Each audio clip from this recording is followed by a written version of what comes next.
Kahimtang sa panahon ng latest news. Daron sa tuloy niyang pag-asa magtan pinagi ni Sir Mark Gales. Sir Mark, happy pista. Happy Fiesta Sir Ariel, usa sa mga sugintig kabita yung latest update bahin sa kahimtang sa panahon karong adlaw. Northeast monsoon kunamihan padayon nagka-epekto karon sa may kinatumyang bahin sa Northern Luzon samtang ang easterlies o kining hangin nga gikan sa dagat Pasipiko mo nagapasulabi na sa dakong bahin sa atoang nasod. And so far wala tay nasikpatan o ginamonitor nga LPA o bagyo na posible makapekto diri sa atoang nasod ngadto na sa sunod pang mga adlaw. And para karong adlaw dakong bahin sa Kabisayaan makasinati tani pa sa panganuron ngadto na sa matag-ong na kalangitan nga naay mga higayon gyapon sa mga lumalabay o mga patak-patak nga pag-uwan pagparundog kilat gumikan niining easterlies.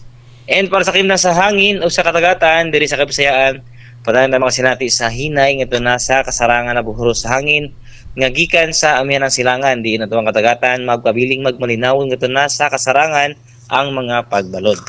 Diri sa Cebu ato ang katagatan adunay hunas karong 9:05 sa buntag ug motaob unya alas 3:50 sa hapon. Temperatura karong adlaw naa sa 26 ngadto na sa 32 degrees sentigrado. Ato ang kaning adlaw ning silang ganina alas 5:41 sa buntag ug mo salop na unyang alas 5:18 sa hapon. Kribi sa time minus 7 minutos na lang para alas 6 ug mao na to ang latest weather update gikan diri sa buhatan sa DOST Pagkasamagtan. Ni si Mark Gales maayong buntag ug daghang salamat. Salamat Sir Mark. Happy pista na tong mga upanganan. Good morning. Happy Fiesta sir. Okay sir, good morning.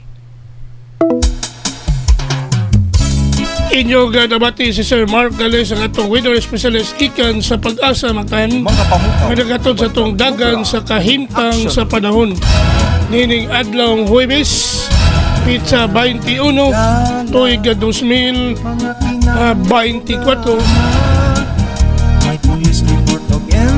Salamat ni Sir Mark Gales o mayong buntag sa Pag-asa magtan. May pangukauban kang kubra in action.